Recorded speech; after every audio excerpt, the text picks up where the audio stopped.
नमस्कार दोस्तों, इस वक्त की तमाम बेहद बड़ी खबरें, मुख्य समाचार सामने निकल के आ रहे हैं, जहां पर दोस्तों एक एक करके दिन भर की सभी बड़ी खबरें आप तक आगे इसी वीडियो में पहुंचाएंगे। जहां पर दोस्तों जानेंगे एक नया आंकड़ा सामने निकल के आया है, जिसमें कांग्रेस पार्टी से बीजेपी बुरी तरीके से हारती हुई नजर आ रही है। चुनाव आयोग से लेकर के सभी पार्टियां हैरान। तो वहीं जानेंगे कि मायावती ने ईवीएम पर सवाल खड़े कर दिए हैं, क्या कुछ कहना है वो भी बताएंगे।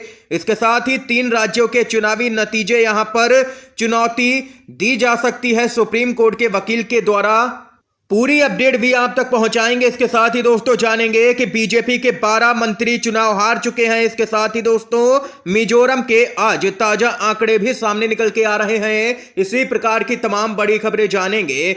उससे पहले दोस्तों, अगर आप लोग भी यही मानते हैं कि आने वाले समय में राहुल गांधी देश का नेतृत्व कर सकते हैं, एक पढ़े लिखे नेता को देश का नेतृत्व करना चाहिए, तो अभी इस वीडियो को लाइक कीजिएगा दोस्तों, और कमेंट बॉक्स में कमेंट भी कीजिएगा। जय हिंद, जय भारत। पहली बड़ी खबर बताते चलें। बड़ी खबर दोस्तों सामने निकल के आ रही है। 4 राज्यों के चुनावी नतीजे सामने निकल के आ चुके हैं। 3 में बीजेपी ने बहुमत हासिल किया है और 1 में कांग्रेस पार्टी ने। लेकिन जो ताजा आंकड़े सामने निकल के आए हैं वो बेहद ही चौंकाने वाले हैं। जी हां दोस्तों, नतीजे देख करके आप भी हैरान रह जाएंगे। 4 राज्यों में बीजेपी कांग्रेस को मिले टोटल वोट का ये आंकड़ा है, जो कि काफी हैरान करता है।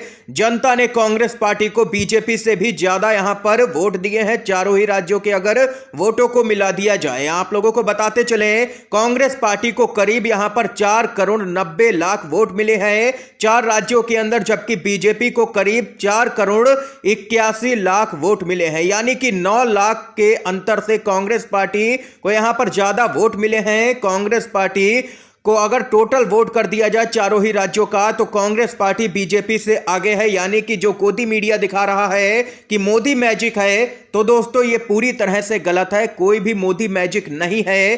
तो वहीं इसके साथ ही आप लोगों को यह भी बताते चलें कि चुनाव जीतते ही गोदी मीडिया यह दिखा रहा है कि मोदी की गारंटी काम कर गई, मोदी जी का चेहरा सामने आ गया। लेकिन क्या आपको पता है कि कांग्रेस पार्टी सिर्फ बीजेपी से ही नहीं लड़ी है? Congress party ED, CBI, IT, चुनाव आयोग, मीडिया से भी लड़ी है। और यहां पर गोदी मीडिया सिर्फ मोदी जी को ही क्रेडिट दे रहा है। अरे भाई, इन सभी लोगों को भी तो क्रेडिट दो, क्योंकि इन्हीं लोगों की वजह से तो बीजेपी चुनाव जीती है। और इसके साथ ही दोस्तों आप लोगों को आगे बताते चले, यहां पर जो ताजा खबर सामने निकल के आ रही है वह सुप्रीम कोर्ट से है। जी हां दोस्तों, 4 राज्यों के चुनावी नतीजों के बाद में सीजीआई ने एक ऐसा बयान दे दिया है कि बीजेपी के अंदर हड़कंप मच सकता है। आप लोगों को बताते चले, सरकार को कमजोर का पक्ष लेना चाहिए, बोले हैं सीजीआई डीवाई चंद्रचूड़।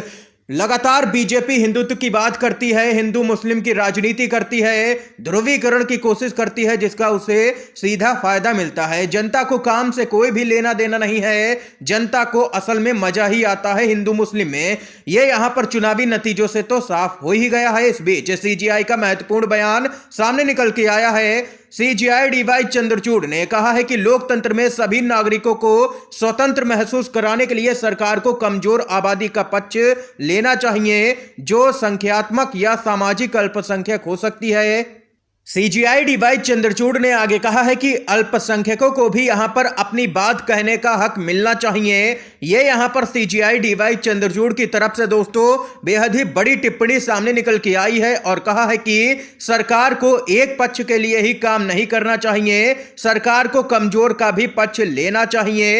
यह यहां पर सीजीआई का बयान आया है। दोस्तों आप लोग भी अपनी राय सीजीआई के बयान पर जरूर बताइएगा कि आप लोग उनके बयान से सहमत हैं या नहीं। तो वहीं एक और खबर जो आ रही है वो काफी यहां पर चौंकाने वाली है। दोस्तों मिजोरम के विधानसभा चुनाव में दोस्तों बेहद ही बड़ा उलटफेर हो गया है। ताजा आंकड़े सामने निकल के आ चुके हैं।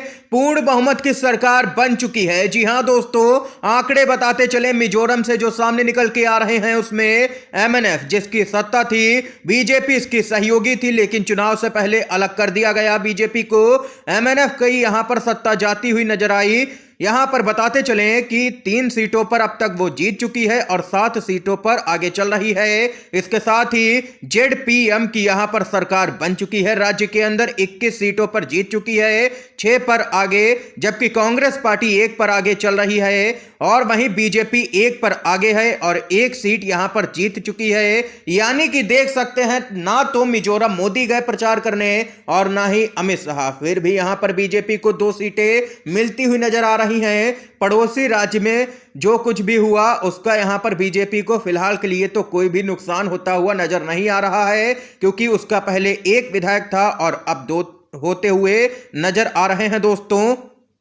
और वहीं कांग्रेस पार्टी को मिजोरम के अंदर सिर्फ 1 सीट ही मिलती हुई नजर आ रही है। यानी कि कुल मिलाकर के देखा जाए तो जेडपीएम की सरकार मिजोरम के अंदर बन चुकी है दोस्तों। इस वक्त की ये यहां पर बड़ी खबर सामने निकल के आई है।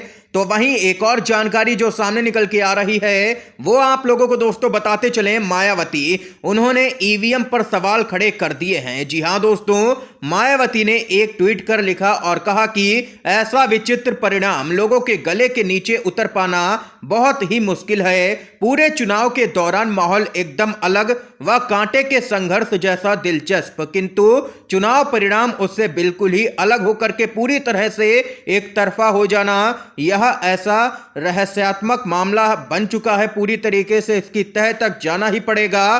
कई तरह के गंभीर सवाल मायावती ने खड़े कर दिए हैं। उनका कहना है कि कहीं ना कहीं पर तो यहां पर गड़बड़ी की गई है बीजेपी की तरफ से, क्योंकि चुनावी माहौल तो एक तरफा नहीं लग रहा था, फिर बीजेपी के पक्ष में ये नतीजे आखिर कैसे आए। कांग्रेस पार्टी को इसका पता लगाना चाहिए और तह तक जाना चाहिए। ये यहां पर मायावती ने सवाल उठाए हैं। तो वहीं दूसरी तरफ सुप्रीम कोर्ट के भी कई वरिष्ठ वकील तैयारी कर रहे हैं चुनावी नतीजों की फाइल लेकर के सुप्रीम कोर्ट जाने की, और यहां पर जो 19 लाख ईवीएम गायब हुई थी उनकी जांच की मांग सुप्रीम कोर्ट में की जा सकती है। दोस्तों, अगर आप लोग भी यही मानते हैं कि चुनाव कोई भी पार्टी जीते, बीजेपी जीते या कांग्रेस, लेकिन लोकतंत्र को बचाने के लिए चुनाव ईवीएम के बजाय बैलेट पेपर के जरिए होना चाहिए, तो अभी इस वीडियो को लाइक कीजिएगा दोस्तों और कमेंट बॉक्स में कमेंट भी कीजिएगा #ईवीएम हटाओ लोकतंत्र बचाओ। एक और खबर आ रही है। मध्य प्रदेश में भले ही दोस्तों बीजेपी को प्रचंड बहुमत मिला हो, लेकिन जनता का गुस्सा यहां पर फूटता हुआ नजर आया है कैबिनेट के मंत्रियों पर। जी हां दोस्तों, कई दिग्गज मंत्री चुनाव हार चुके हैं। बीजेपी को लगा है चुनाव जीत करके भी बड़ा झटका। नरोत्तम मिश्रा, जो कि यहां पर मुख्यमंत्री पद के भी दावेदार माने जा रहे थे, वो यहां पर चुनाव हार गए। और इतना ही नहीं, आप लोगों को बताते चलें, बीजेपी ने 230 विधानसभा सीटों में से 163 पर जबरदस्त जीत दर्ज की, लेकिन गृहमंत्री नरोत्तम मिश्रा सहित शिवराज सिंह चौहान मंत्रिमंडल के 12 मंत्री यहां पर चुनाव हार गए। यानी कि जनता ने सीधे तौर पर उनको नकार दिया है। दिग्गज मंत्री चुनाव हारे हैं, इसका तो यही मतलब लगाया जा रहा है कि जनता के बीच में जमीनी स्तर पर जबरदस्त गुस्सा था, लेकिन यहां पर वो गुस्सा आखिर सीटों में तब्दील क्यों नहीं हुआ, कांग्रेस पार्टी के पक्ष में इसका पता लगाया जाना अभी बाकी है दोस्तों। ये यहां पर खबर आई है। और वहीं दूसरी तरफ संसद में यहां पर सत्र शुरू हो चुका है आज से शीतकालीन, जिसमें कांग्रेस पार्टी के नेताओं ने हंगामा करना शुरू कर दिया है तमाम मुद्दों को लेकर के। जी हां दोस्तों, आप लोगों को बताते चले, यहां पर तृणमूल कांग्रेस की सांसद महुआ मोइत्रा से जुड़ी रिपोर्ट भी यहां पर संसद में रखी जा सकती है। और वहीं संसद का पहला ही दिन यहां पर हंगामेदार देखने को मिल रहा है दोस्तों। ये यहां पर इस समय की आज की तमाम बेहद बड़ी खबरें दोस्तों, मुख्य समाचार सामने निकल के आए जो हमने आप लोगों तक पहुंचाए। अगर आप लोगों को दोस्तों ये वीडियो पसंद आया हो तो अभी इस वीडियो को लाइक कीजिएगा, ज्यादा से ज्यादा इन खबरों को, मुख्य समाचारों को दोस्तों शेयर कीजिएगा अपने सभी दोस्तों में, और चैनल पर नए हैं तो दोस्तों चैनल को जरूर सब्सक्राइब कीजिएगा। वीडियो देखने के लिए आप सभी दोस्तों का बहुत बहुत धन्यवाद। जय हिंद, जय भारत।